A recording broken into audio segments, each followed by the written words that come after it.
And welcome back, everyone. Welcome back to another week, another edition here of the PondCast episode number 103, your weekly dose of all things StarCraft. I'm, of course, just VIP with him, joined by, of course, Kura, handling the production side of things, and my lovely people in the chat as well. Welcome, one and all, to our weekly wrap-up show of all things StarCraft and StarCraft adjacent news. Let's go. There's plenty of news to get into, and also tournament results as well. Let's jump into our first piece of news here, and that is DNS. Once again, DNS, he has released another SC2 Who Wants to Be a Millionaire episode. He's already done an episode with Clem, with Uwu Thermal, and now he's done an episode yesterday with Serral. So we do have the Serral edition here. And once again, shout out to DNS for exploring a new avenue of content with StarCraft, and creating this kind of like game show here for the players. It does remind me a lot of like SC2 Jeopardy, which used to be a big thing back in the day with like Zerg Girl and with like Pili Pili and like all these other streamers back then. I feel like that was like a big part of the community that has now kind of been gone. So not quite Jeopardy, but Who Wants to Be a Millionaire, Who Wants to Earn Minerals even. I appreciate the concept. I do think it's a lot of fun. They did revamp the edition, this edition a little bit here. Basically, the contestant now has a life, so if they ever get one wrong, then they get to like redo it and basically have another question asked essentially. So that is something new that was added to this. So it's 50-50, phone a friend, and also use up a life essentially. So Serral, he did step into the hot seat here to be questioned about his knowledge about esports and StarCraft 2, and honestly, it was pretty easy. Like, I say that there were a couple of questions which were a little bit tricky. Specifically, there were like a couple of like technical, like a lot of it was historical questions, right? A lot of it was like, who won this tournament? I think a really fun one actually was a question asking like which of these Korean players doesn't have the name Lee in their name, like the word Lee in their name. That was a fun one, for example. Obviously it was Dark Park Young-woo. Like, I mean, I feel like because of the Dark copy pasta, as soon as Dark was an option, it's like we know his name, okay? Like we scream his name all the time back when it comes to the copy pasta. So that was an easier one. There was some other historical ones, which I only know like tidbits about because they're just known things about the players. Like, who's known for having who's known for using their left hand. It was like Snoot, Tilo, Lil Bao, or Naniwa. I feel like Naniwa is notoriously known for being left-handed. So like there's like I feel like all of these questions, especially if you've been in the scene for quite some time, like you would know.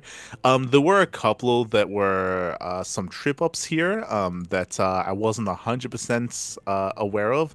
I think one of them I didn't realize was one of the questions was who's the youngest player. And Serral, he also didn't really know, but he knew like Neeb's age, and they're like, oh, it's like my age, like it's probably Neeb. I didn't realize that Serral was a baby. Oh my god, I didn't.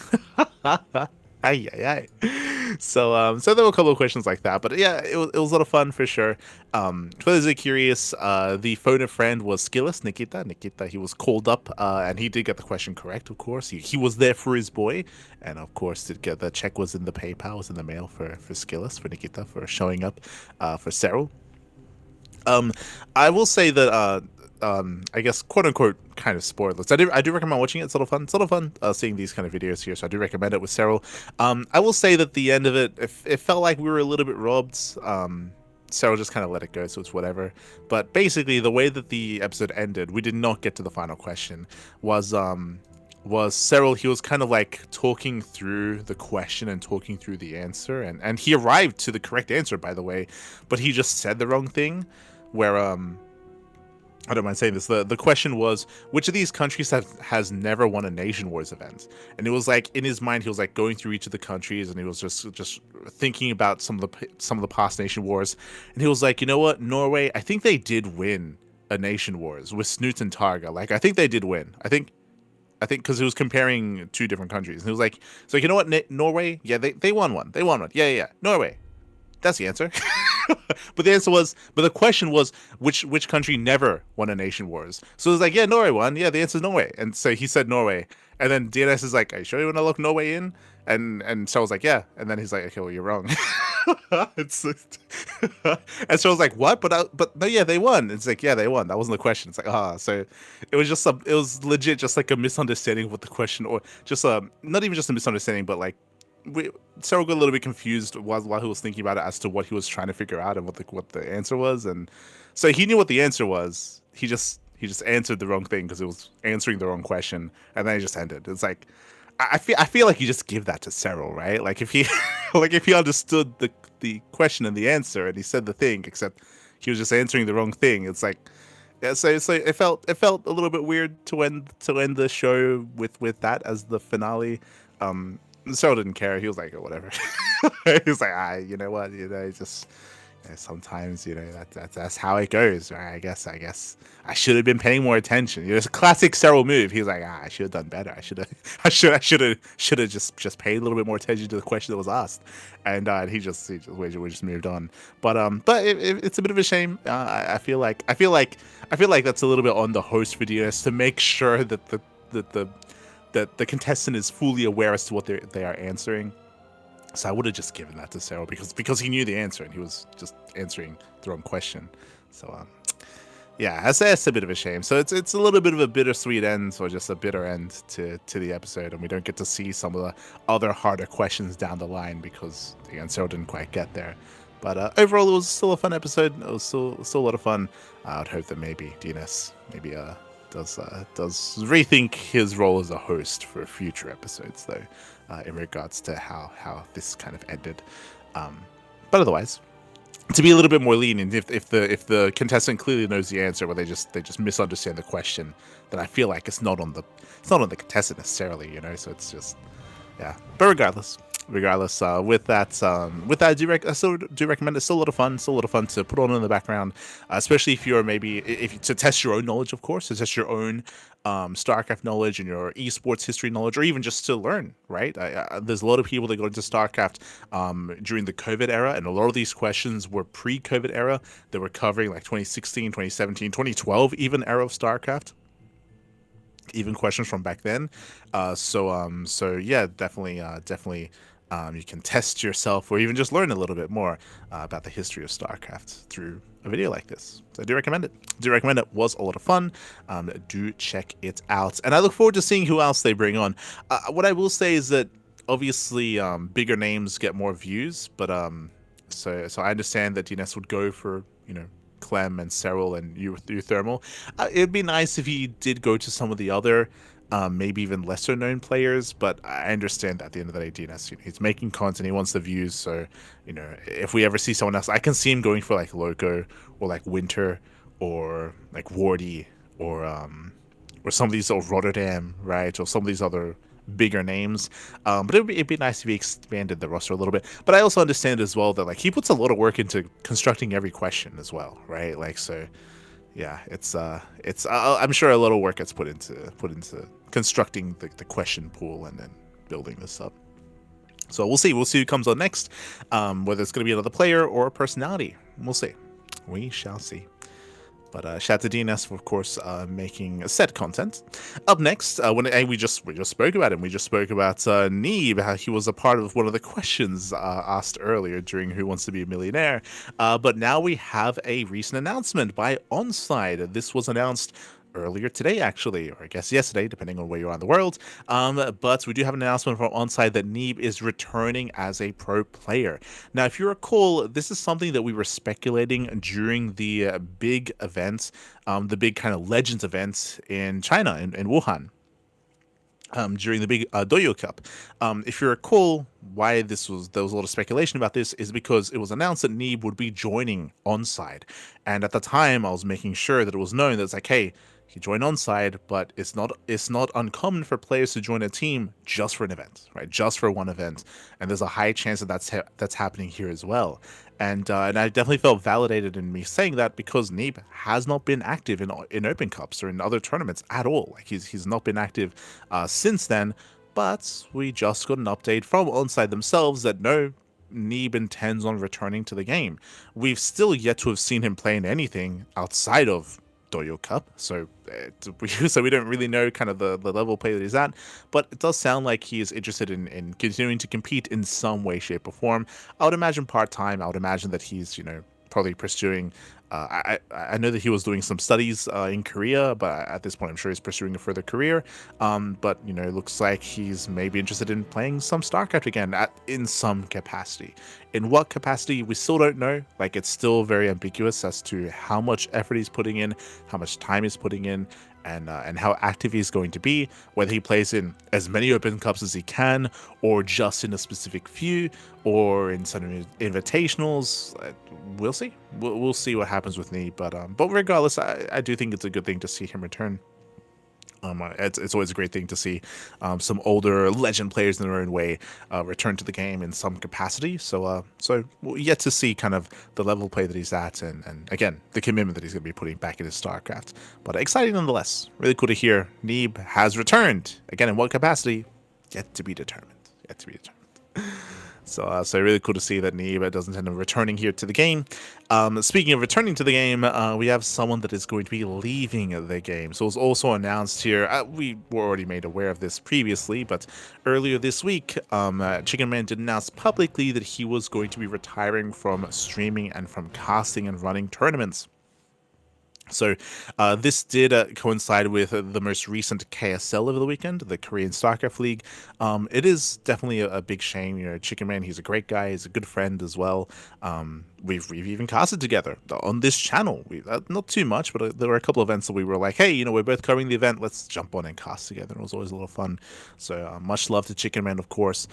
For those that are curious, Chickenman, his IRL career is just taking up a lot of his time. He's been quite busy, and he only, over the past couple of months actually, he basically only ever goes live for KSL. And KSL is a monthly tournament nowadays. It's not a weekly, it's a monthly.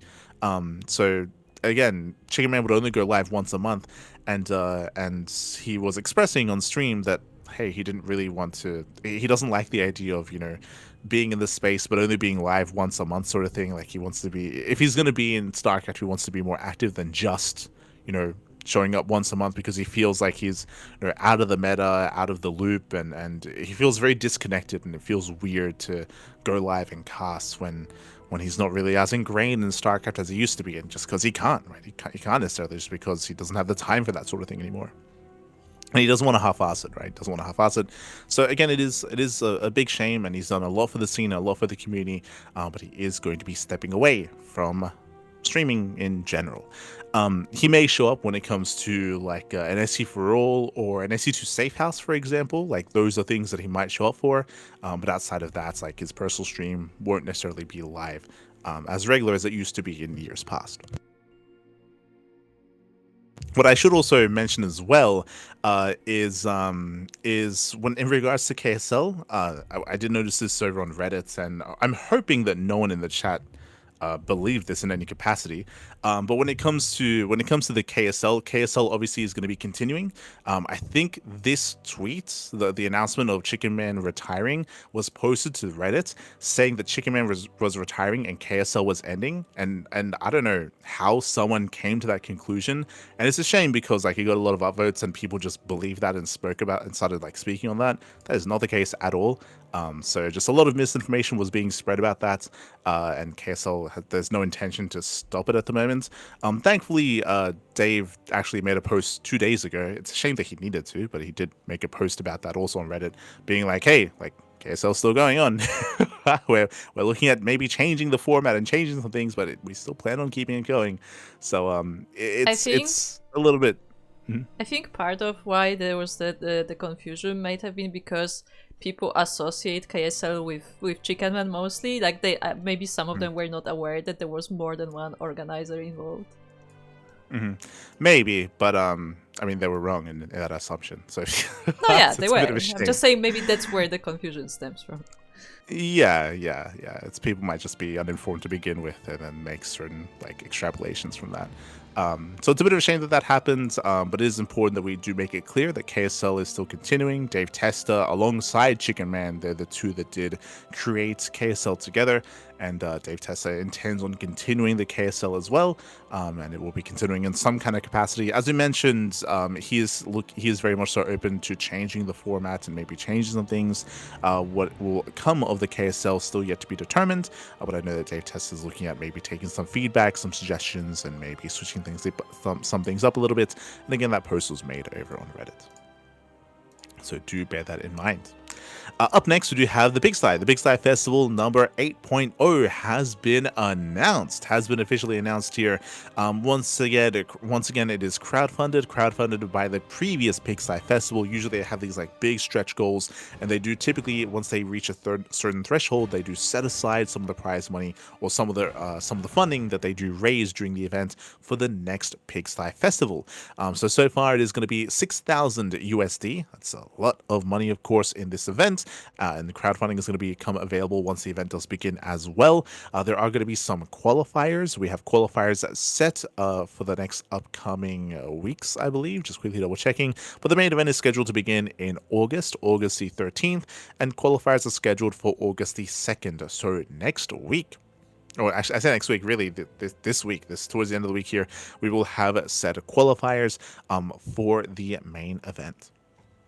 So we are going to have those qualifiers. They're going to be available. Again, 2 qualifiers going to be available, and likewise, we then have invited players. I would imagine that the invites are going to be related to the previous events, but I mean, it's going to be at Pig's discretion, of course. Likewise, this again will be taking place over the course of August. There's going to be a group stage into the playoff bracket as well. Something that I find quite fun, actually, which I do think is a really nice thing to add to the qualifier, is that apparently qualifiers top 4 qualify, and then there's going to be an FFA to determine seeding, which I think is a really fun way to make the qualifier more interesting. To be honest, when it comes to a lot of these qualifiers, they're quite short, especially when there are a lot of slots available. It's really, really short broadcasts, like an hour, 2 hours at most, like an hour and a half on average, just because like you get 2 rounds, maybe cover both qualifying spots, and that's it. We experienced that as well with the RSL. And we've casted the Big Sty qualifiers before, actually, on this channel. So usually the qualifiers, they don't really make for a good broadcast, to be honest. So for Pig to make an event out of it, and for and to add like an FFA at the very end with all the qualified players, it's a really fun way to make an event out of the qualifier, and to make it a little bit more fun and engaging, and to involve, you know, the rest of the scene as well. I like it. It's a nice little twist to things, and I appreciate maybe being a little bit more experimental with some of the formats here. So looking forward to the FFA and to the qualifier itself. Whether we cover the qualifier, we've done so in the past, but you know, we'll see. I don't think we did. I think we did the qualifier for like Pig Sty number 6. Don't think we did it for number 7. But we'll see. We might reach out at some point. When it comes to the invited players, sorry, I did miss this. We already have the 8 invites. We have 2 Protoss, 2 Terran, and 4 Zerg. We have Hero, Showtime. That is the wrong hero, by the way. That is why is that a capital H? We gotta. But we have Hero, we have Showtime, Bjorn, Maru, Raynor, Serral, Shin, and Solar. So 4 Zerg, 2 Terran, 2 Protoss, and then we'll be, of course, getting 8 more players from the qualifiers. Here we go. So do look forward to it. It's going to be a lot of fun. Up next, of course, we do have the announcements of not just Big Sty Festival, but also Into the INU, the IntoTheTV X SOOP SC2 League. That is a mouthful for sure. It's a weekly/monthly tournament, basically the ISSL, Into the INU SOOP StarCraft League. Hi, papi. The ISSL, there you go. The ISSL has been announced. It is going to be a somewhat weekly tournament. There's going to be 4 weeks. There's going to be 4 weeks of open cups leading into a monthly finals, inviting all the top players from the weeklies. It is a collaboration here from Into the INU with SOOP. This does mean that the broadcast is going to be exclusive to SOOP. We've seen events like this, like GSL CK and GSL proper. So live coverage is going to be exclusive to SOOP. We might be able to cover it via replays on other platforms, but because we already do live stream on SOOP anyway, there's a very, very high chance that we just cover this live. We just cast this live, and then we rebroadcast it later, maybe a day later, 12 hours later, on Twitch and YouTube instead. I still have to clarify this. I've been speaking to Inu, and I still need to iron out some of the details. But we're going to do one or two things. Either we'll just cast it via replays, or we'll cast it live and then rebroadcast the VOD to Twitch and YouTube after the fact, after live casting it on SOOP. But it is going to be exclusive to the SOOP platform. Again, we do have a hefty prize pool as well, and really cool to see Into the Clan and Inu investing and devoting a little bit more here to StarCraft and working with SOOP as well. Obviously, for international viewers and international fans, it is a little bit of a shame just because I understand that it can be really frustrating, or you have to go that extra step and extra mile to make your way over to SOOP and to watch on SOOP and to even use like a VPN at times to like make SOOP a little bit more stable. Definitely have to jump through some hoops depending on where you are in the world, for sure. But again, when we do cover it, we'll be at least having like a rebroadcast or a replay cast on the other channels at some point. So you'll get the content eventually. You get it eventually. More StarCraft is always a good thing. Always, Pappy, always. So yes, there is going to be an upcoming weekly/monthly on the horizon starting August the 7th. That'll be next week on Friday. Meanwhile, up next, we do have some news here regarding the SEL. I think we already mentioned this last time, but if not, we'll just talk about it again. I think we did discuss it during our previous coverage of SEL as a whole. But SEL is going to be going on a hiatus for the rest of July and August. Again, I think we already spoke about this last week, but regardless, we'll speak about it again. Hyper One, he is at the moment fixated and focusing on his IRL responsibilities, his IRL career. I think he's been speaking about just having less time available for running StarCraft Evolution. Yeah, I remember. I think we spoke about this. I think we spoke about this during one of the patch update discussions on StarCraft Evo, because I think Hyper One alluded to it a little bit there in his tirades that he goes on. But yeah, he's at the moment he just doesn't really have the time to necessarily devote. Oh no, I remember. We spoke about this when he announced that that he was going to be discontinuing code like C, B, and A. Remember that? Like that was like maybe 2-3 weeks ago, where he announced that he was going to discontinue like the other divisions of the SCL league.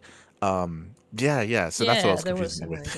like that. But Yeah. but he like mentioned it again like later with Yeah. various contexts. Put it that way. Well, I mean, now he's re-mentioning it, but yeah. So Hype One, he's already alluded to not having the time to devote to things and to devote to StarCraft Evolution. I think at the time we brought up the fact that that unfortunately, it's one of those things where I do think that it's important when you do dedicate yourself to something like SEVO, to anything, to any kind of passion, especially after working it for quite some time. Ideally, you want to build up like a foundational group of people that can help you achieve said goals. Like I mean, maybe I'm speaking from a position of privilege where we have the CranKy Ducklings, and we've been doing our best to like work together to cast, to run tournaments, and to do all this stuff as a collaborative effort.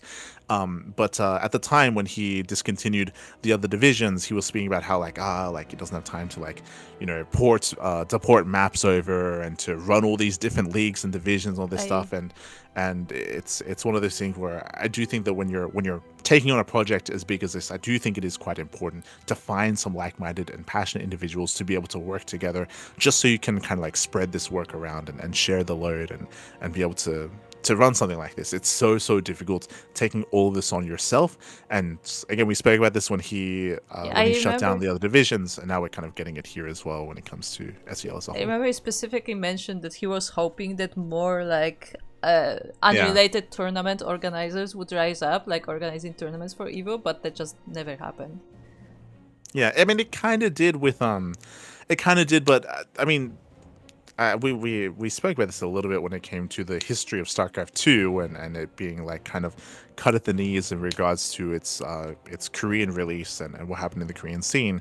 Here, it's kind of it's echoing some of that with SEL and StarCraft Evolution and these mods kind of starting to rise up, and then bam, we had the arcade issue, right, where the arcade got shut down for months, right, for months, and that did hinder like the growth of mods and the arcade and modded tournaments in general for quite some time. Obviously now we're past that, but that was like a really big thing that stopped SC Boy, right? SC Boy, they were running tournaments on StarCraft Evolution for a bit, and things like the arcade breaking did kind of stop that from happening, where they just kind of like stepped away, and it did really like hinder the growth of a lot of these other mods. So it is a shame that happened.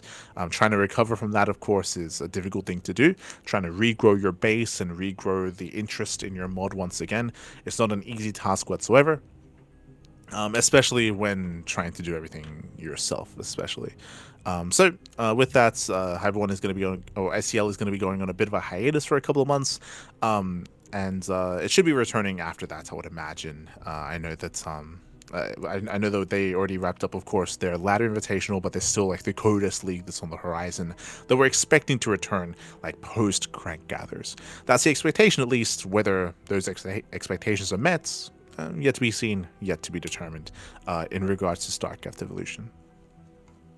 Regardless, of course, we're going to be, bringing you as much Crank Gathers content as we can, as always. With that, we have our tournaments. With that, we have our tournament results as well.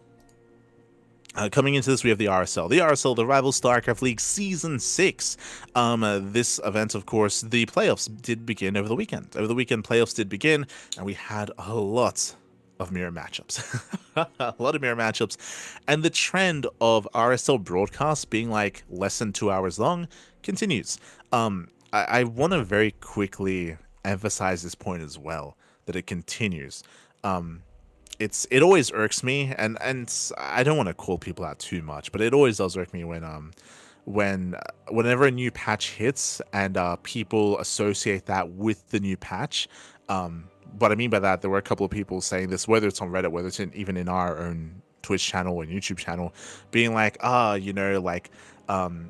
RSL playoff matches were like hyper aggressive and really short games and really fast series because it's a new patch. When, if you have been watching and if you remember, RSL Season 5 and Season 4 and Season 3, RSL playoffs are notorious for being very short and notorious for being hyper aggressive and hyper all in. This has been a trend. This has been a bit of a meme. That's actually why, if you remember, why the meme even began, that I would call out State for never saying the word all in, even though the RSL playoffs were full of all in. So it's just everyone was all in all the time, non-stop hyper aggression, and just because all ins would pop up and they just wouldn't say it, like that's why that would become so much more prevalent, because it was just so pervasive throughout the entire playoffs of RSL. That was always the case when it comes to just the meta of StarCraft right now. So that's obviously that's the case here as well. There were some people that were like speaking up and being like, it's because this new patch. No, not at all. This is a trend from even pre-patch as well. When it comes to mirror matchups, when it comes to a lot of these matchups in general. So at the moment, TVT, ZVZ, and PvP are hyper aggressive. There's a lot of aggression, a lot of all-ins. You have 10 pools abound, you have proxy gateways, you have 2.2 base all-ins, proxy Raxes. Like right now, there's a lot of aggression. A lot of this is just transferring over from the previous meta as well. And because of the unique custom map pool in RSL, a lot of the new maps, or just because of the map pool itself, it is hyper aggressive. Just quickly discussing the map pool for the RSL, they don't just have your aggressive maps like Rorschach, but they also have Voidstorm. Voidstorm is also in the map pool as well. They have Voidstorm, they have Rorschach, they have Fear and Faith in the Old Sun Temple, which do have an RNG factor where they have close spawns. They're also hyper aggressive as well. They have Ruby Rock, which is also known for aggression. Like there's just a lot of aggressive maps in the RSL map pool, and that just kind of it just compounds on itself here, where the meta is aggressive, then you have a more custom aggressive map pool as well, and you're just getting a bunch of all-ins and really short games.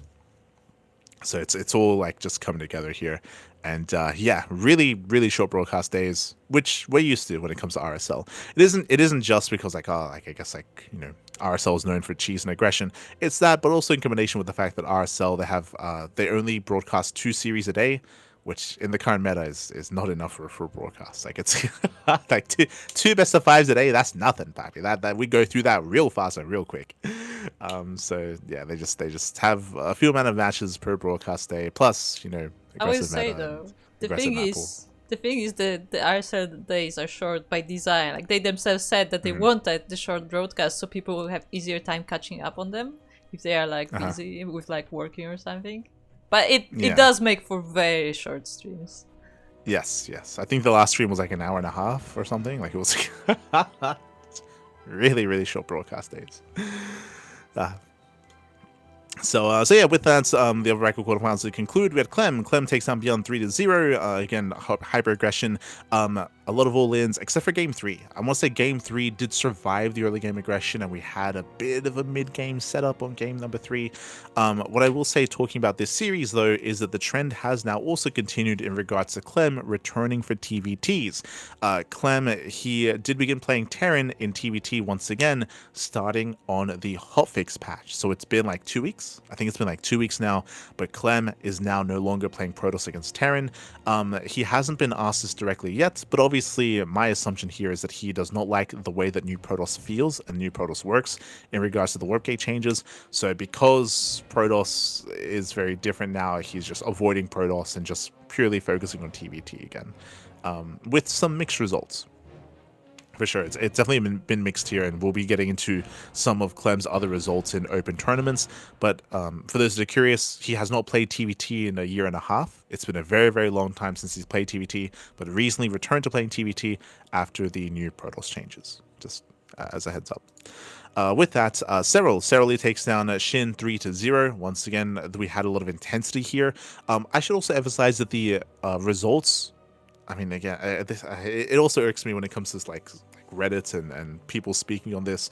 But surprisingly, I mean, not surprisingly, unsurprisingly, there's always a bunch of opinionated people that speak on these games that have not watched them, so they just make some assumptions. A lot of these games are actually really close and really intense. Serral versus Shin is a good example of that, where there was a lot of scouting, a lot of misdirection, and a lot of like back and forth interplay between Serral and Shin. The results don't tell the full story. I do recommend watching the games because all of these matches, all these specific games were much closer than it otherwise seems. I think the only exception is Game 3. I think Game 3 between Serral and Shin was much more one-sided. Like Game 1 and Game 2 were a lot more back and forth. On top of that, Serral, he was also going for his own aggression and his own all-ins. This is something that we try to make clear to the audience whenever we do cover Serral's EVZ.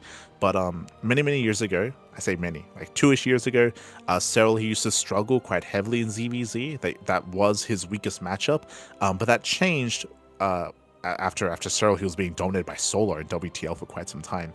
But Serral, what he stopped doing was being defensive, and he stopped reacting. He stopped only reacting and being defensive. He himself started cheesing, going for early pulls, and being aggressive himself, and you saw that in this series as well, where Serral, he was not just scouting, reacting, and defending against Shin, he was also being aggressive in his own way, and even punishing Shin for Shin's greed at times as well, where Shin would be greedy, and Serral would all-in him.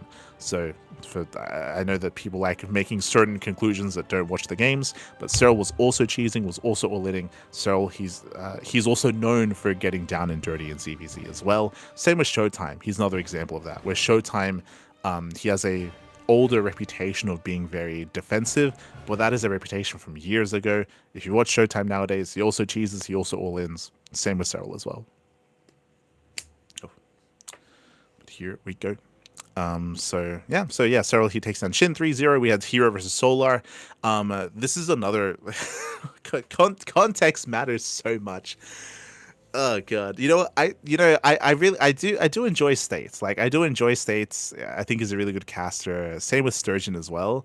But during Hero versus Solar, if you remember, we didn't cast KSL this week live. We casted it via replays after the fact. We didn't cast it live because Crank Gathers was going on at the time, and we focused on Crank Gathers, so we missed KSL. And States, he was casting Hero versus Solar, and he said something leading into it, and I just took him at his word. He was like, oh, like right now, like PvZ is in a really rough place. Like I've been seeing a lot of Void Ray, a lot of Sky Toss.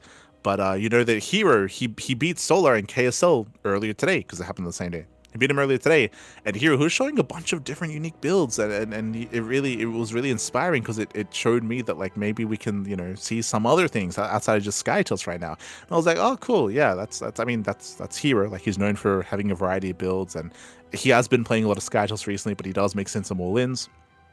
Just looking at his word, we casted the KSL replays a couple of days ago. Hero was playing Void Ray and Sky Toss. Like he was doing the opposite of what State said he was doing. I was like, what? I was like, what was State watching? Like I have to call it out because I just took him at his word when we were co-streaming the RSL over the weekend. But after casting the games like yesterday, I'm like, that could not have been further from the truth. Like, what is happening? So here in KSL, he was playing Void Ray, he was playing Skytoss, that is what he was playing, of course. Here, when it comes to his series with Solar, he did mix it up. I will, of course, run it back here. He did mix it up. We saw a lot of charge all-ins, a lot of different charge variated all-ins, and we saw some Void Ray Skytoss as well. We did see a mixture of the two, and here did take down Solar, of course. But yeah, I feel like I need to emphasize that because because I feel like State mischaracterized the hell out of the KSL finals, and I feel like I need to bring that up here and now after casting them myself. So yeah, yeah. Just, you know what? Just watch the games yourself, Pappy. Just that's at times. Meanwhile, Rogue. Then we had Rogue versus Lambo. Rogue versus Lambo 3-0. Once again, we had some very clutch games, very close games, very back and forth, of course. Rogue did take down Lambo. I really appreciated the builds that Lambo showcased here as well. We had some very unique. It's always the case with Rogue and Lambo. We had some very unique builds, very fun styles. Did go in Rogue's favor. Once again, was very intense. I do recommend checking them out if you enjoy mirror matchups. If you can enjoy the nuance of mirror matchups, because there is always nuance here, then I do recommend it. And if you're a little bit afraid of like old school slow TVT, you know, siege line versus siege line, if you're not a fan of like slow old school like Roach versus Roach and ZVZ, that has not been the case. That has not been the meta for many years. These TVTs and ZVZs were again very aggressive, very high octane, a lot of fun. Do recommend checking them out. As Clem and Serral, as they will be facing off in the upper bracket semis, Hero and Rogue will also be facing off in the upper bracket semifinals as well over the weekend in the next couple of days. And we'll be there to cover it via co-stream. We'll be there. He's watching the game from an alternate universe. I just, you know what? Just watch the games, Fab. Just watch the games. That's all we ask whenever you try to make strong comments about them. Watch the games, Fab. To the people watching as well, I mean. But yeah, with that, I still do recommend checking them out over the weekends. Over the weekend, of course, is going to be day 3 and 4 of the RSL with the upper bracket semis and lower bracket matches as well. We still have a couple of mirror matchups, but now this is where we have the heavy hitters facing off: Clem versus Serral, Hero versus Rogue. It's going to be a very intense tournament, and I do highly recommend it, especially because RSL has been dominated by Protoss, right? This is season 6. Who won the first 5 seasons? Nothing but Protoss. We've had pure Protoss champions in RSL, and now that there's only one Protoss in the playoffs, we finally may have a Zerg or Terran champion. We might have a non-Protoss.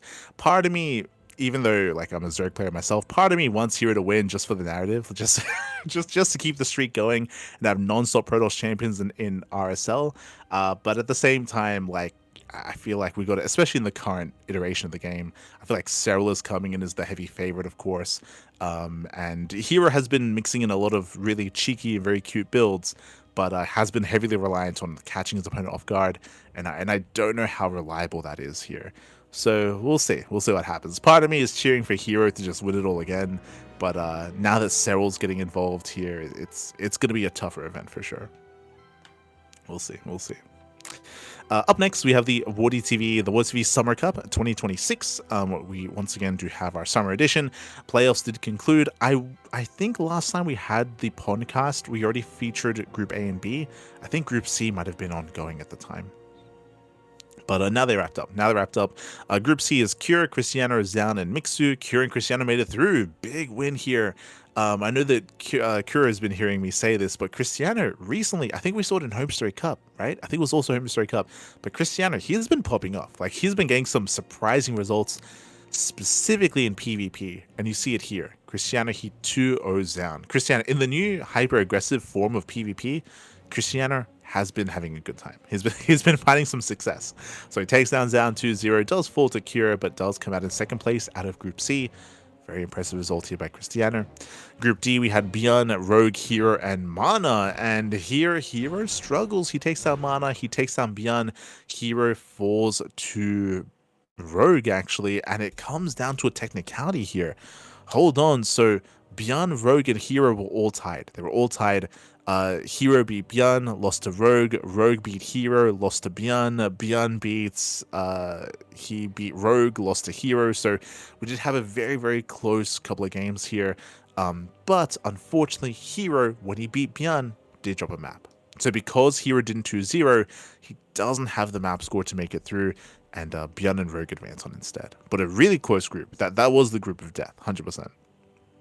So really close there. But again, Hero did drop a map more than he should have. That means that Bjorn and Rogue advance on. They do advance on over Hero. So with that, we have our top 8. We have our top 8 players: Solar, Young Yakov, Shin, Percival, Kira, Christiana, Bjorn, and Rogue. So we do have our top 8 players, and they're going to be playing off starting in 3 days' time. I'm sure that the playoff bracket will soon be announced and soon be seeded. That'll be over on Wardy's channel.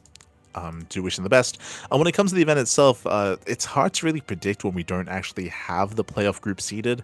Coming into the playoffs, ooh, who do we favor here? I think Rogue. I think like I'm looking at it's almost like we got a lot of Zergs. We got a lot of Zerg players, and I feel like there's a high chance the finals is going to be a ZVZ.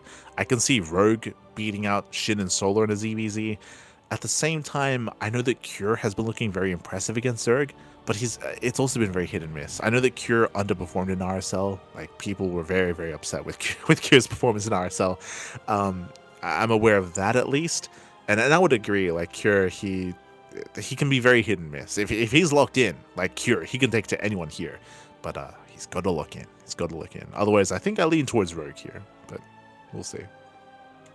If Kira's locked in, I can see him winning. Otherwise, I feel like Rogue probably has the edge in the ZVZs, but it is ZVZ. Anything can happen. So wish the best of luck to all the players. To all the top players here. That leads us into the CranKy Season 4 playoffs. Here we go. This is a StarCraft Evolution tournament featuring the top teams in StarCraft Evolution. We did cover Day 1 and Day 2 of the playoffs. Day 1 was CRHB versus Stony Bulls. CRHB, that's a team of Classic, Solar, Hero, and Shin. And Stony Bulls, they did really surprisingly well during the group stage. They did make it through the groups, but they will not advance on in the playoffs. CRHB, they're taken down 4-2. Hero takes down Milky Cow 2-0. We had Young Yakov take down Solar 2-0. So we did have a back and forth initially. Hero and Young Yakov, they knock each other out 1-1. And then we have Shin, clean house. Shin takes down Zardian 2-0, and Shin takes down Young Yakov 1-0 as well. So we do have CRHB advancing on over Stony Bulls. Meanwhile, the up-bracket finals, we had Onside versus Team Liquid. Onside, coming into this event, I was favoring Team Liquid for sure, especially with Cure being on the team. But there's only so much Cure can do. Curie 2-0'd down, and then Ryung, the TVT sniper, he takes down Cure. They take each other out 1-1. Then Maru could go to town. Maru, he 2-0's Clem, he 2-0's the laser, and then it went all the way to the ace match. And I'll be honest, I thought that Cure was going to come out. I was convinced. I was like, okay, it's going to be a TVT, Maru versus Cure. But they didn't send out Cure. They sent out a laser. I was very surprised. It was not an ace match. All right, sorry. The revive. I meant to say the revive match. That was a revive match. So for the revive match, I was convinced that they were going to revive Cure and send him out against Maru, but they didn't revive Cure. They revived a laser instead, and with that, Maru takes down a laser, and on site they do claim the win. So yeah, I was very, very surprised that they didn't revive Cure. It's possible they might have been saving him for the ace match and thinking further ahead, but they had a lot of confidence in the laser there, if that's the case. A lot of confidence in the laser, if that was the case here. So I was very shocked to see Cure not revived, and Maru does take down the laser. I would say that Crank also had a lot of fun with this pick, because I remember he was casting with Shin at the time, and he was like, I could not understand a word they were saying, but just by like the visual cues, he was like, "Who do you think it's gonna be? Is it gonna be Clem? Wrong. Is it gonna be Cure? Also wrong." He just like went through the entire list of players until he went to the laser. Yeah, it's crazy. Also, this event also kind of confirms my theory, and I guess I'll say the theory because we don't really know for certain. But if you notice something, even though Clem has been playing a lot of TVT as of late, Clem did play Protoss in this event when he was playing SE2. He played Protoss against Maru. So this further confirms to me that Clem, it looks to me like Clem, he's only recently playing TVT because he doesn't like Protoss on the new patch, but he still likes it on the old patch. And bearing in mind that StarCraft Evolution does feature the older version of SE2 with the previous worker count start. So this kind of like goes in line with that Clem is still willing to play Protoss with that worker change and with the gateway change as well reverted. So that kind of like goes in line with that kind of thought process, at least. Just as a bit of a tidbit there, just because Clem did play Protoss against Maru in SC Evo. But with that, we do have our 3 remaining teams. We have Onside waiting in the grand finals, waiting for the winner of Team Liquid and CRHB. Again, this will be played tomorrow, over the weekend. So starting tomorrow and over the weekend, we of course are going to be covering it ourselves in English on our own channel as well. So do check it out. That leads us into the Galaxy Open Cup 5.0.15, number 4. Speaking of the old patch, this event is run on the older iteration of the game, and it's been getting a little bit of attention. Just a little bit. It's mainly being covered and mainly being featured by some of the more like semi-pro Koreans. So I think like Rebellion, 3Point, Honmono, Silver BV, Luna C as well. Last edition, last week, Byun was the champion. This week, it's Classic. And I would say the issue here is that, and I don't know who Captain Han is, by the way. I don't know if that's someone else's ID. I mean, for Captain Han to take down Luna C and Nicorette, like, I feel like that's got to be a notable player. Just going under a different ID, right? Hold on. I'm curious. He's on Team Hyper 1. Yeah, is that Homeowner? Yeah, it's not. It's a separate player, and we've been seeing him for a while as well. Have we been seeing him for a while? Is that Homeowner? I mean, he's like, I would say he's like below semi-pro level. Like but he's been around. I've seen his name before. Did he play in our tournament? He might have. He might have. I'm not 100% sure, but I think he might have. Sparkling Student Cup 83. Let's have a look here.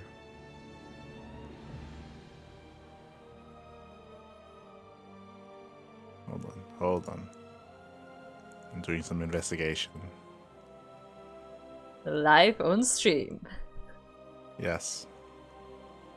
No, yeah, he played in Tuna Cup back in March. So it's been a while. That was the last tournament he really played in was Tuna Cup back in March. So he's not a very active player, but he's popped up every now and then, and he is on Team Hyper 1. Okay. It's on Team Hyper 1. And yeah, he's got my attention. Okay, he's got my attention here. Did take down Nicorette, did take down Luna C, did fall to Classic. But what I was getting at is that for the last event, Byun was the highest rated player, and he just kind of 2-0'd and 3-0'd his way to the win. Here it's same with Classic, where unfortunately these events don't really have the attention from the Korean scene to have multiple top players of this level compete against each other.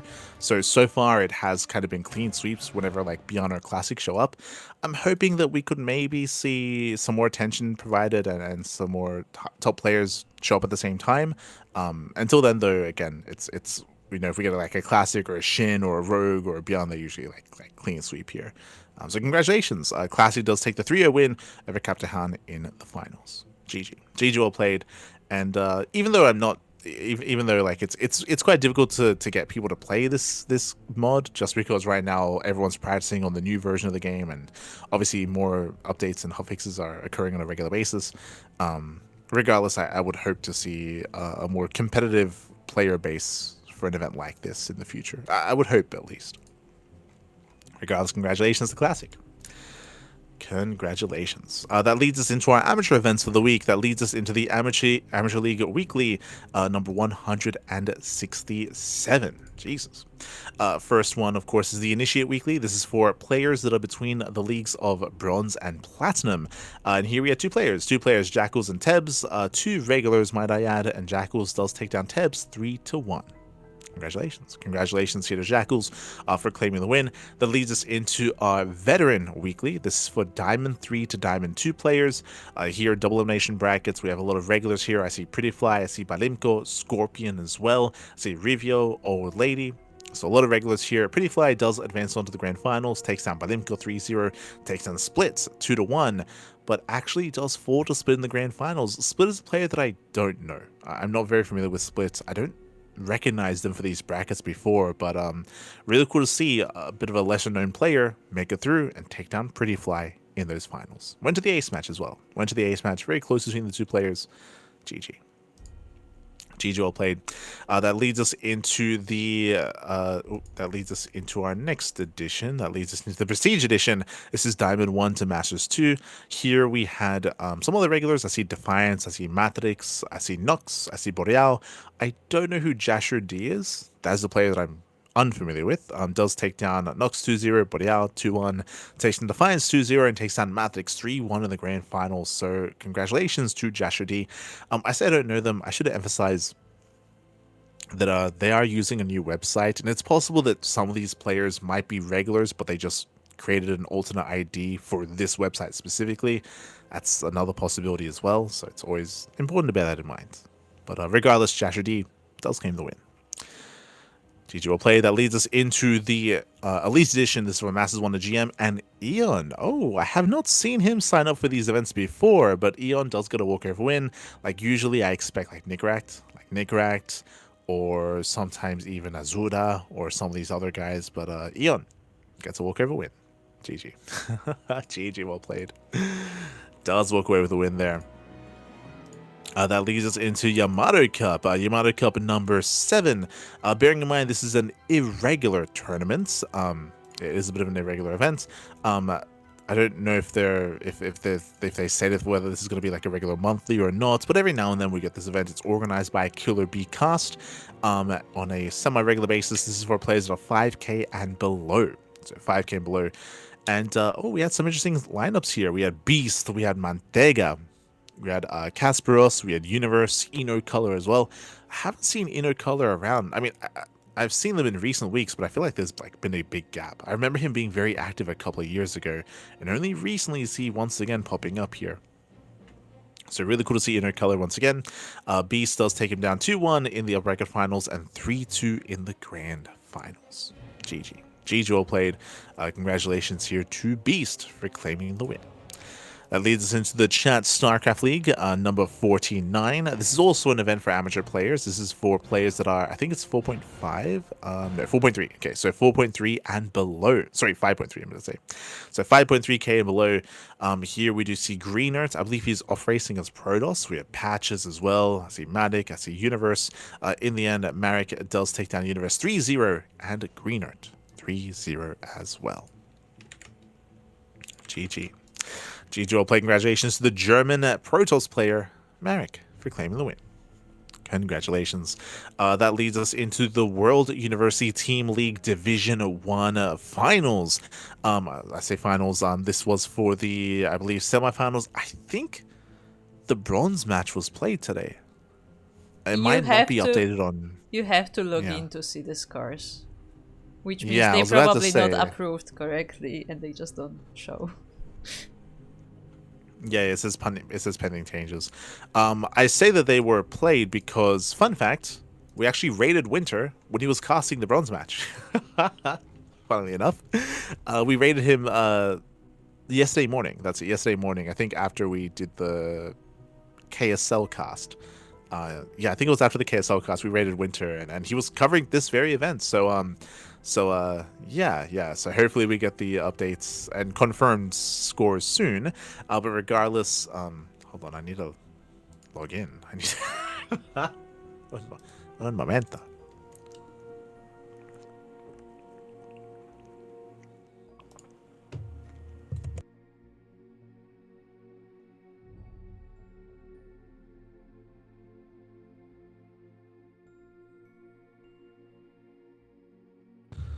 But this was casted merely a couple of days ago.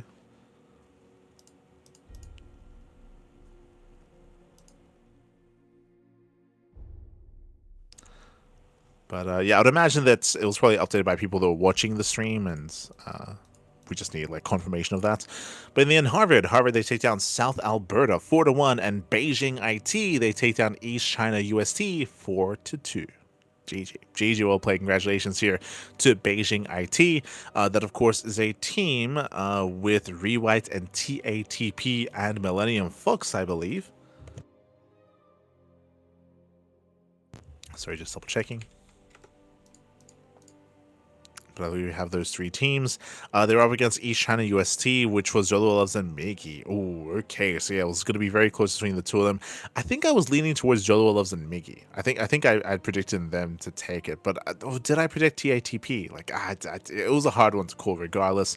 In the end, congratulations to Beijing IT for claiming that win, and shout to East China UST for coming in second place. Big shout out. And again, it's really cool to see this event organized as well, organized by the universities, and hopefully we get to see more of these in the future. Hopefully. And also some more detailed results as well. Shaking my head. Up next, we do have the All Things Pro Tour Team League Season 5. It looks like the round-robin group stage has concluded. Maybe. It looks like we still have a couple of matches yet to go, but it's possible that they just weren't updated. I would say the group stage has progressed, and per your request, people actually added some details. So, hey. Yeah, some. And I would, it would be nice if also the weeks actually corresponded with when the matches are played. But hey, one step at a time. No. Yeah, that's too much. That's too much. It's true though. Like usually, only the Canon Council matches are updated, but we have some other updates as well. I would hope that we get all of them. We're still missing like a bunch of information, but regardless, week 5 there is no A in Crimpus. Lovely. But Azura and Rake, they tie 1-1 in their series. Mixu takes down Patches 2-0. Akeron takes down Neo 2-0. Anticore takes down Franz 2-0. And we see Ibiri take down Crimpus 2-0. We're all the way to the ace match with that Azura takes down Mixu 1-0 in that final game. Was that covered by Bomyoja? Oh, it's because it was streamed. Yeah. It's still the same thing. Yeah. Basically, the only series that are getting updated are matches that have been casted. So, yeah. They all have VODs associated. God damn it. Really, it just means we need someone to cast everything. We just need someone. We need a dedicated All Things Protoss caster. Bomyoja? I mean, that's what Gemini used to be, right? So yeah, Bomyoja could take over that mantle if he wants to. He needs to take over the mantle as the All Things Protoss caster. Just saying. I feel like it needs to be someone. I feel like it needs to be someone ingrained in that community, because there are a lot of memes. There's like a lot of like in community jokes as well. Like there's like they're very ingrained with each other, and I feel like we need like Lorimbo. That's why we need Lorimbo to step up and cast. Like, that's all I'm saying. We need him to step up and cast, and I think we'd all be better for it. This is where Lorimbo makes a transition to full-time caster. Yes. Beautiful. It's what we need. But yeah, with that, so there is no A in Crimpus. They take down Huevos. Thank God. And likewise, Zero Aggression, they take down, I always want to say Karage Chicken. What are they? It's Kraktije Oranji Kickers. Like, I don't understand these memes. I don't know what any of this is. I just don't understand. Oh, God. But congratulations, Zero Aggression. And again, it looks like there are still a couple of matches to go. I don't know if they've already concluded and they already updated the scores or not, but it looks like there's still some matches to go here before we do get into the playoffs. Best of luck. Best of luck to all the teams. And best of luck to all the memes. As that leads us into the StarCraft II Community Team League 2026 Spring Edition. Here in this event, it looks like we finally have concluded the regular season. Which I think we did last time, actually, if I'm not mistaken. No, yeah, we did. The playoffs actually. Oh my God, we already wrapped up. Just go through everything in I one was weekend. shocked as well when I saw. I thought they're gonna like do like one match at a time, but no, they just did everything. Yeah, they just look at them go. Oh my god, they're crazy. Spread it out. I would have wanted like Look, maybe like 2 rounds a week or something. They did look. everything in a weekend. The group It's stage took crazy. 14 weeks. Okay, the old Yeah, men what's are 2 so more? old. They need like support at this point. Okay. Sure. So in the beginning here, Team Little Fairy. Team Little Fairy, they do take down Team Super Puppy 5-0. UD Soldier takes down his opponent 2-0. Ear takes down his opponents alongside Psycho as well. So shout out, congratulations, Little Fairy. Then we get the reverse. Starlight Twinkle, one of the stronger teams in the league, they take down Little Fairy 5-0. Rewhite takes down his opponent 2-0. Young Zest and Triple H as well. So strong showing here from Starlight Twinkle. We then have Starlight Twinkle that take down Torrent Project 5-2. Bit of a more back and forth. We have Moku and Rewhite tie 1-1. Young Zest takes down his opponent 2-0. We have Triple H and Ghost Runner 1-1 as well. And then Jolowa takes down his opponent 1-0. So congratulations to Starlight Twinkle. Again, I would have pinned them as one of the favorites to win the entire league, but PCEC, oh my god. Who is their starting player? Is that Nanyu? Hold on. So Nanyu, he does take down Jolo Loves 2-0. We then have a tied 1-1 score between Sarah Kerrigan and Rewhite. Then had tied 1-1 score between Smile and Triple H. And then I believe that is Millennium Fox takes down Young Zest 1-0. Very clutch and very close score here. In round 4, we then have Old Man versus PCC. The Old Man, they still got it. Oh my god, they still got it. We have Coffee. Coffee takes down Nanyo. They tie 1-1. Jeshi takes down Sarah Kerrigan. Kingslayer and Smile tie 1-1. We do see Millennium Fox takes down Cyan, but then Coffee takes down Millennium Fox. GG, well played. That leads into the series against Super Kitty. Old Man, they do it again. They do it again here. They take down Super Kitty 5-3. And then we have Old Man versus Elpis Esports. Lemon, of course, the heavy hitter. Once again, I feel like that is the wrong flag. It's happened twice now. We do have to fix that. Lemon takes down Cyan 2-0. Coffee takes down his opponent. Kingslayer takes down his opponents. And Jeshi takes down his opponents as well. So Team Old Man, they do become this season's StarCraft II Community Team League champions. GG, well played. Congratulations here to Team Old Man. They might be old, but they still got it here. They still got it.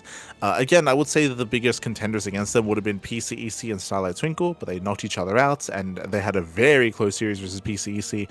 I would say that Super Kitty and Elpis were a little bit more elevated by individual players, by certain key ace players, and they weren't quite able to bring it all together here in the finals.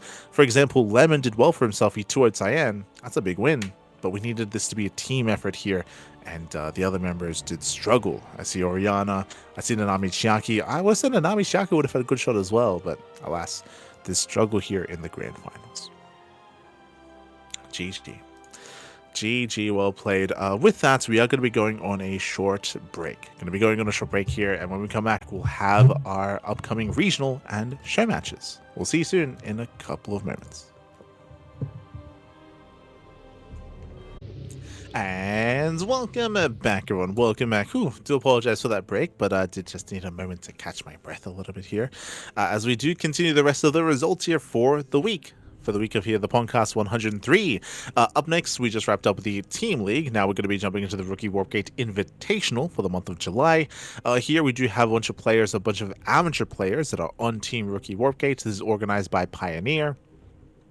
Here we had Momo, we have Pioneer himself, of course, we BXCN, we have Bukun as well, so a couple of players we're familiar with, a couple of others that are, again, more amateur, so a couple of more amateur players, and they did play their kind of like seeding matches first, and now we do have Code and Codes. So we split up the players here. Again, Code, bunch of players that I don't really know, not really too familiar with. When it comes to Codes, we just see Joseph, Pioneer, Maplefield, Drink, Momo, Wonder of You, and Bukun. Coming into this event, I'm leaning towards a Pioneer versus Drink finals, and I lean towards Drink. Like, I feel like Drink, he's the more notable player here amongst all these players, and he's looking to claim the win. We'll see if Pioneer or anyone else can stop him. Again, this is more of an in-house Rookie Warpgate tournament. More in-house, and even when it comes to Rookie Warpgate players, this is more of like the amateur players there on the team. So wish him all the best. Wishing the best. Up next, we do have the Legacy Weekly Japan. I'm ready for some boba, some tapioca, but not this week, as tapioca is nowhere to be found. Instead, Sayark, the old school veteran himself. Sayark, he takes down Noah Shirayuki, takes down Jekko SC2, and takes down Crimson 2-0 in the grand finals. GG. GG, well played. Congratulations here to Sayark. He does claim the win. Does take the 2-0 over Crimson. In the absence of Tapioca, Sayark does rise up. GG. GG, well played. With that, that leads us into our show matches. Here for the week. First, we have the Bastos Big Brain Bouts, number 1, 2, 3. Oh, let's go. We do have our show match here. We have 3 matches in total. The first one was the fun one. We had Sam versus Rexter in a PvP. 2 players that I'm very unfamiliar with.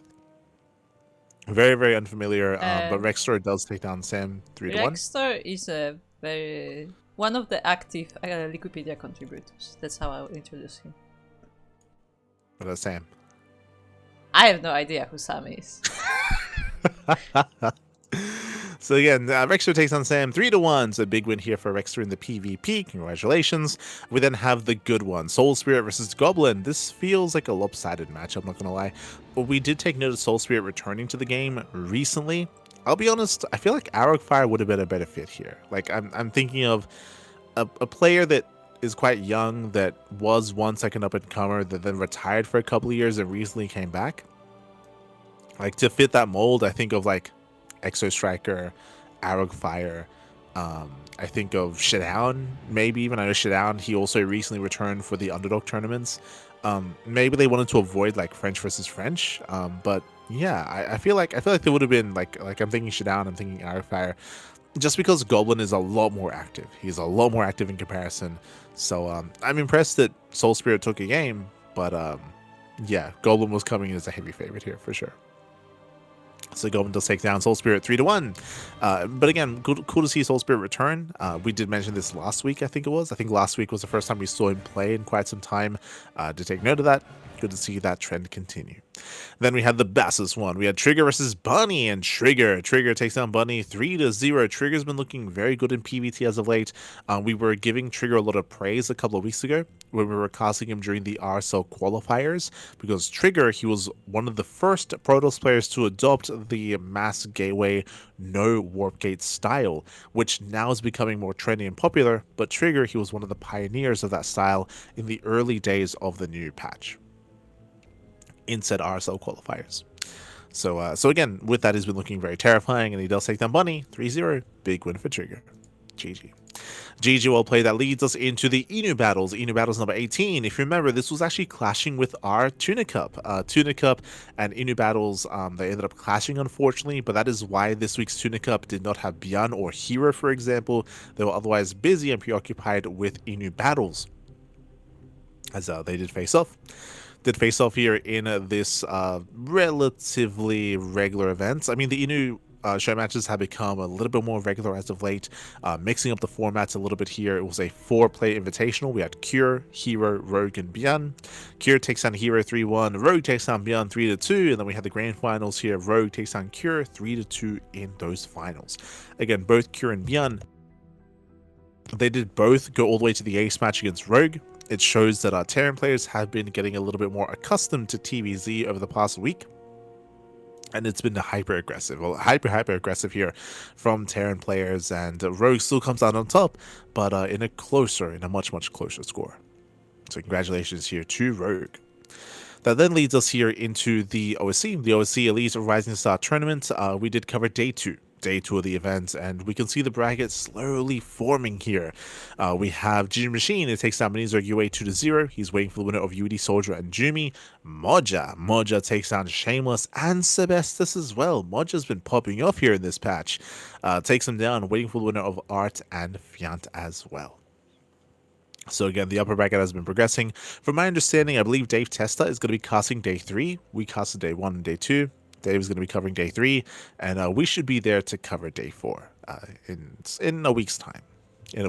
But again, this is for the rising talent in StarCraft, for the up-and-coming players, as they do duke it out on a seasonal basis. What's crazy about this event is that the reigning champion is Shameless, and Shameless is already in the lower bracket, as he went down to Moja earlier in the tournament. So it's cool to see. It's cool to see the kind of hierarchy be shaken up the way that it is. Up next, we did have this week's OSC King of the Hill, OSC number 256.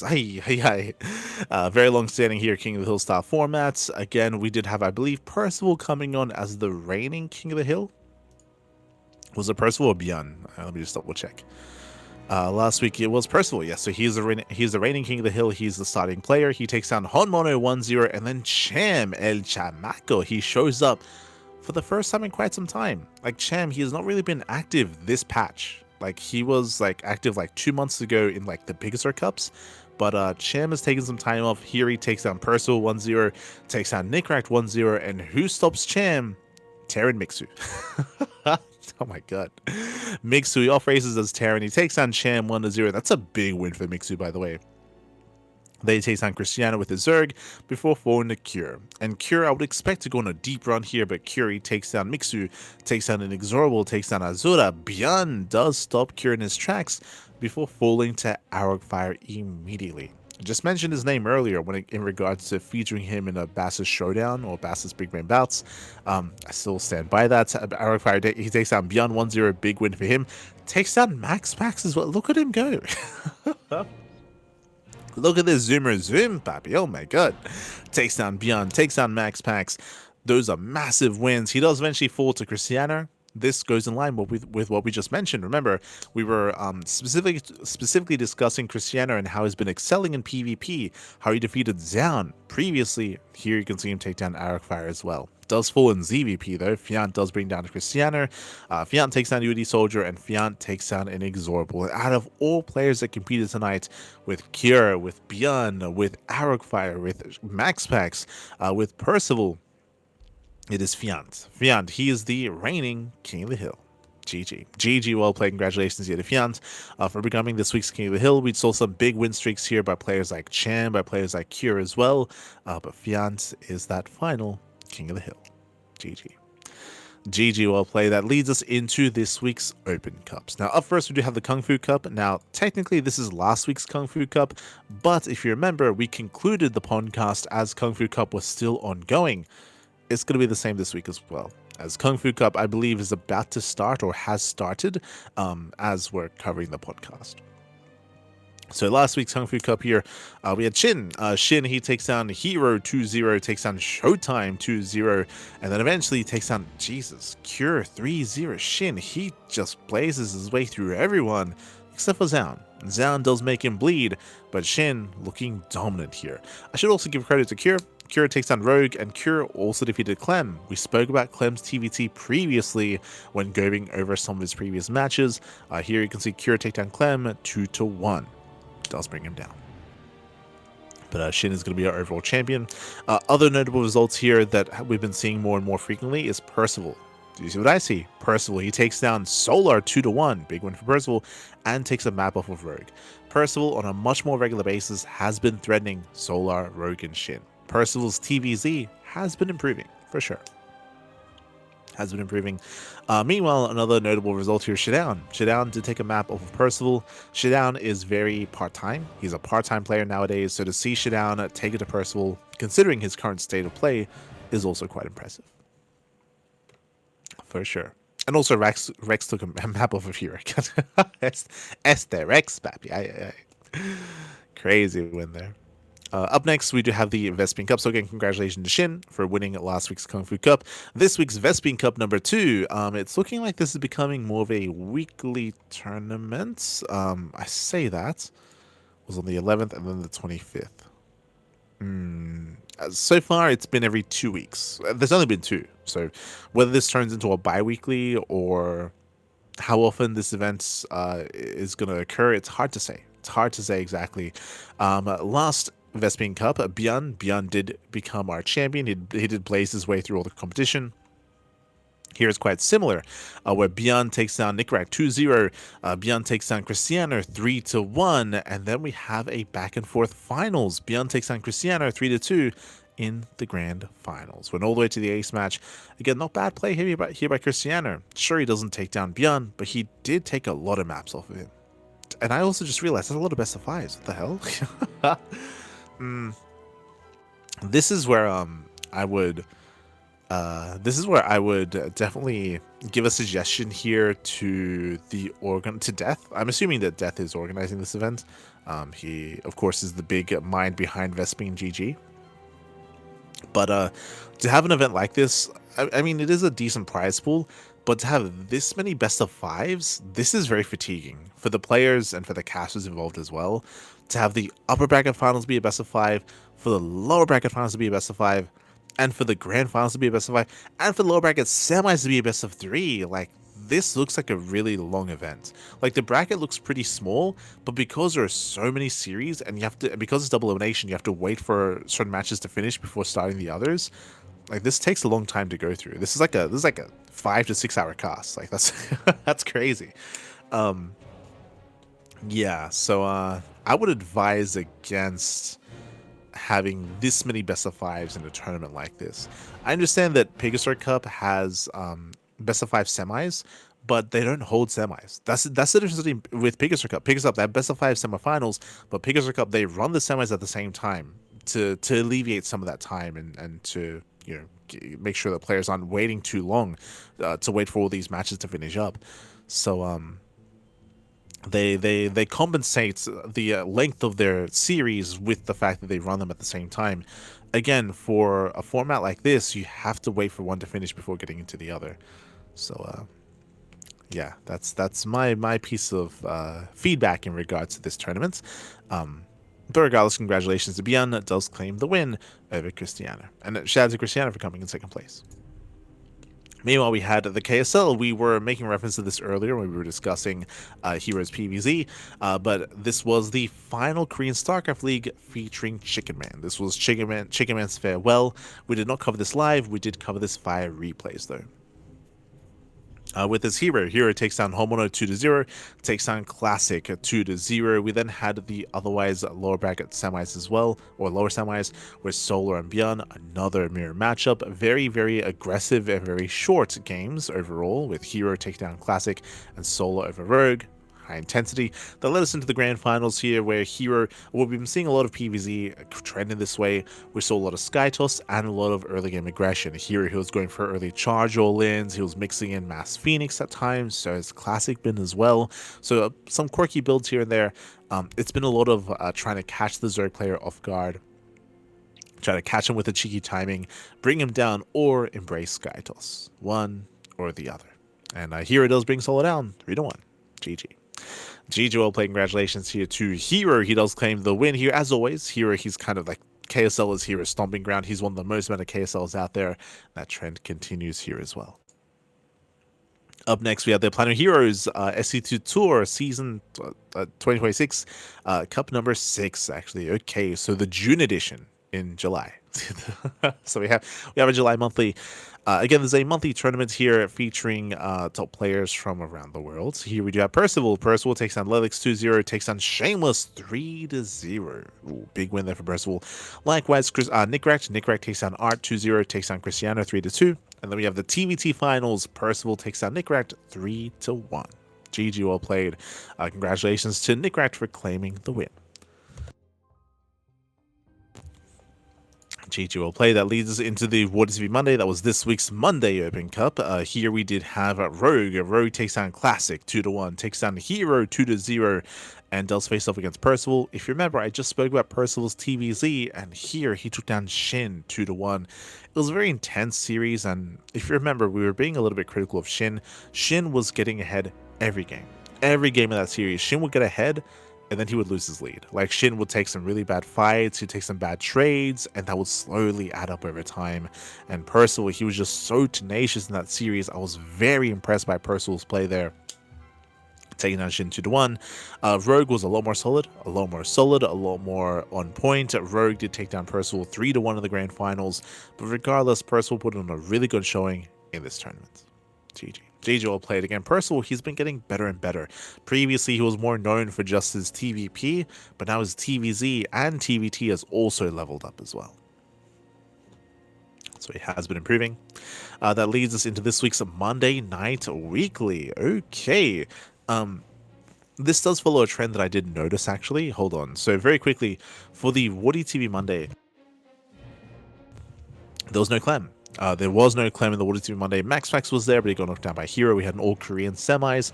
Here for the Monday Night Weekly, where we're expected to see more Europeans, Max Pax, he got knocked out by GG Machine early on, so big win there for GG Machine. Once again, no Clem. Clem did not play here in this week's Monday Night Weekly. Hero takes down Hormono, Hero takes down Beyond 2-0, Hero takes down G Machine 2-0 as well, and we have Hero in the grand finals. Beyond, he does make his way up, he takes down Max Pax, takes down Fire, takes down G Machine, and then we get a best of 3 grand finals. This is the opposite of the other issue with Vespine GG, where I still believe that the finals for this tournament should be a best of 5, not a best of 3. Feels kind of weird for the finals to be a best of 3. I know it's double elimination, I know, but it's still weird. it's still, I know they have a reset match, I guess, but yeah, best of 3 finals. Hero takes down Beyond 2-1. GG. GG, well played. Congratulations here to Hero. Up next, we have the Sparkling Tunic Cup. This is our weekly tournament. This did take place merely yesterday, actually. So again, was just yesterday. As we mentioned, this did clash with the Inu show match. So Beyond and Hero were otherwise preoccupied. They're regulars in our tournament. Instead, we had Shin and Classic. They were the top 2 seeds. Despite that, we had a very close series in the semi-finals. Percival versus Classic was very close, very clutch. I remember I was trying to catch Fire and Percival, but I missed them. Unfortunately, they did also go to the ace match, but Classic takes down Percival 2-1. It was very intense, very back and forth. I still remember Percival's game on Rorschach, where Percival, he was going for non-stop drop play. We saw a lot of Widowmine drops, a lot of aggression, and Classic had a very hard time keeping up. It was very, very intense. I do recommend it.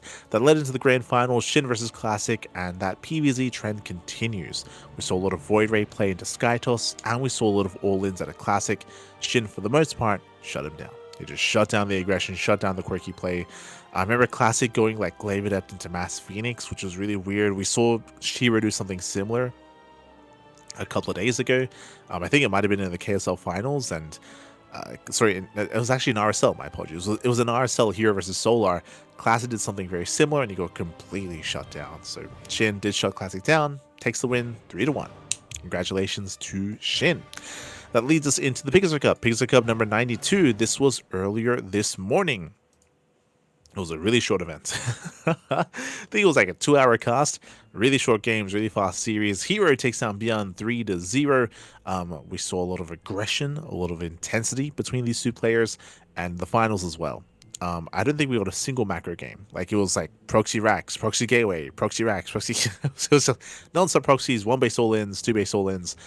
Really short finals here. Hero takes down Clem at 3-1.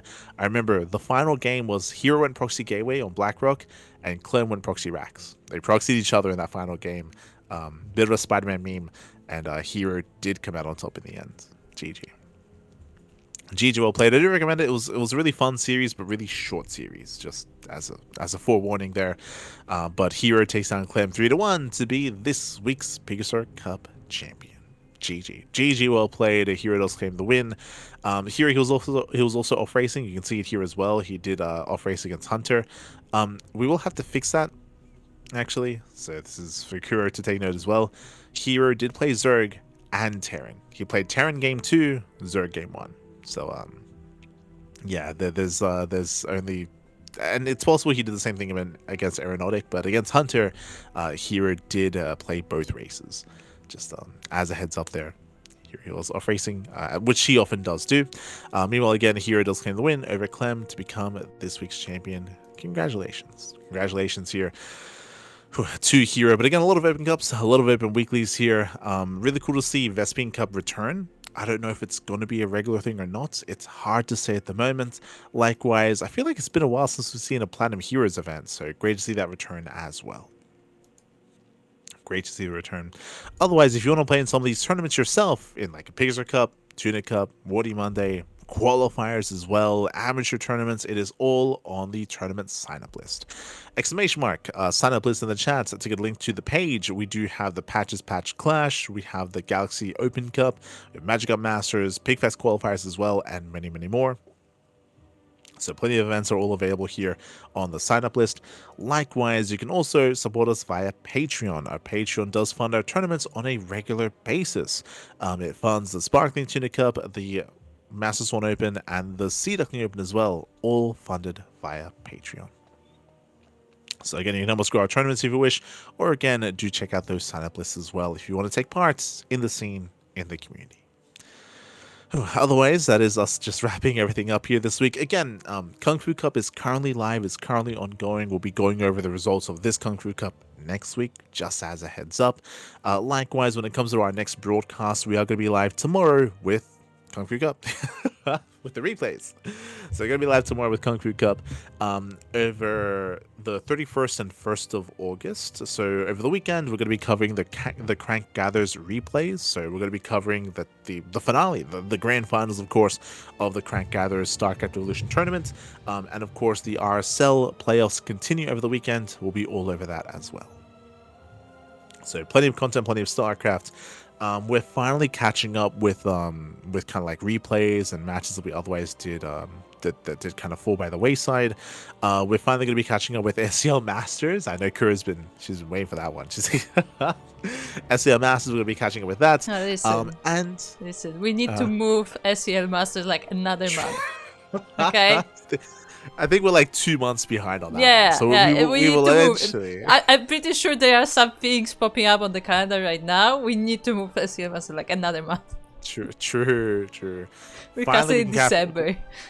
Finally, we should be able to cover SEL Masters and also the SEL Ladder Invitational. We've been putting it off just because of Crank Gathers. We've been focusing on Crank Gathers, then we can focus on SEL, on the Masters, and on the Ladder Invitational as well. So we can finally catch up with all the SC Evo content before getting into all the regular events and regular content and regular casting. We'll get there. But otherwise, thanks for watching. Thanks for watching, everyone, again. We'll see you guys tomorrow for some Kung Fu Cup or over the weekend for some Crank Gathers content. Otherwise, you can follow myself and Kuro. We do stream on our respective channels every now and then. We've been very busy with StarCraft as of late, so we've been missing out on some Final Fantasy streams. It's a bit of a shame, but we've just been very, very busy as of late, and I've been a little bit sick and unwell as well last week. With a bit of a strained voice, but we should be able to get back into regularly streaming Final Fantasy starting in the next couple of weeks. When's that next Final Fantasy stream? On the 14th. Maybe. I was gonna say. Sure. Yeah. I don't know about August, you know? It's looking like a lean month. What do you mean? Oh, yeah, it's a lean month. Pigfest just wasn't. By the way, did you know that Pigfest is now clashing with Tuna and we have to like go through the entire calendar? True. But anyway, there is potentially a chance of Divinity this weekend, so hey. Maybe. Maybe. Potentially. We'll do our best. Likewise, if you want to check out some of our other contents, we actually just got back into covering the Bad Batch on our own personal channel as well. We've been reviewing some of the other Star Wars shows out there, just for fun, just whenever we have some downtime. So we've been covering Bad Batch. It's been a lot of fun. Do recommend it if you're interested in our thoughts on some of those shows. Otherwise, we'll see you guys next time for some more StarCraft. See you then.